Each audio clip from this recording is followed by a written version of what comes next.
Viking Ale Review. Actually, no, that's wrong. It should be Urban Viking Lager Review. Because this is a viewer request. And I'm hoping it's the right one. And it's a viewer request for a fellow beer tuber whose name is Nicholas, also known as Maxwell Star Beer Reviews from Canada. Really good chap. Really good reviews. Not only does he do reviews, he tends to do videos around Canada as well, because he lives in a lovely part of the country with some really nice scenery and stuff like that. But anyway, he did request that I review a beer, and luckily enough I found it. I'm really hoping this is the right one. It's oh god, it looks disgusting actually. Bavaria from Holland. I'm assuming that's the right one. I went down my local beer shop and I saw it in there. It was pretty cheap. I think it was about £1 a can or something like that, which is about $57 Canadian, something like that. But let's have a look on the ingredients. Pure mineral water, barley malt, wheat hops, and that's it. 5%, so you know, pretty average for a lager. It says premium beer brewed with pure mineral water from our own spring. 5%. Never tried this one before. The only beer I've ever had from Holland is probably the Amstel, which was pretty nice. I quite liked it. So let's get this one on the go. I know he said it tasted. Judging from his review, he didn't really like it, so we'll see where we go with it. I'm not expecting much. I'll just get it all in there. It's not like I'm going to get a nose on it. Yeah, pretty pale. Loads and loads of carbonation. Big frothy old head, which is, I'm sure, going to disappear quite quickly. Excuse me if I'm a little bit slurred. I've had about 3 or 4 beers, and for some reason I'm starting to turn into a bit of a lightweight, because I used to be able to have about 5 or 6 beers and I'd be alright, but I have about 3 or 4 and I'm all like, ugh. But we'll see. There's loads of carbonation on that. Look at that. Look, that's just charging up the glass. So let's give it a nose and see what we get.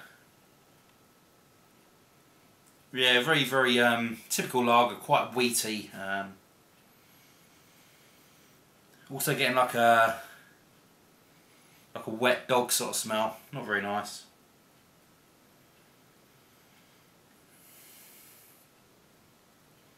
No skunkiness, which is a plus, I suppose. But it just smells like your average lager, really. Cheers. Cheers, Nicholas. If this is horrible, I'm coming to Canada to sort you out. Right.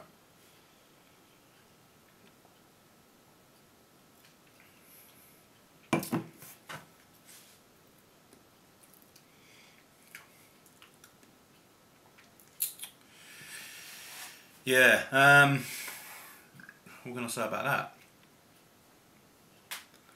Bloody hell, that's bland. It's like someone's poured a bit of water on a bit of cardboard, threw a bit of sugar at it, and then just stuck it in your gob. Which some people probably like. It's definitely a drink for if you're pissed and you just want something to drink, you know, in a pub. This would probably be nice, but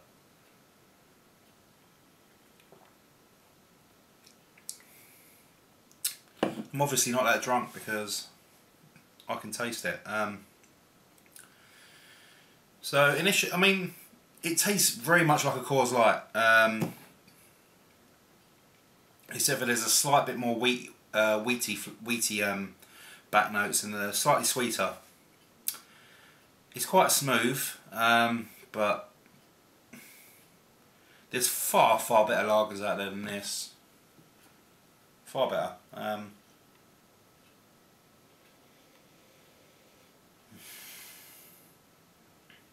Yes, I'm getting roasting malts,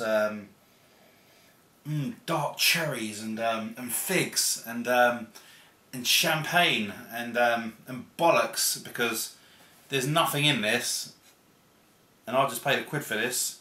Right, you watch. I'm coming to Canada to sort you out.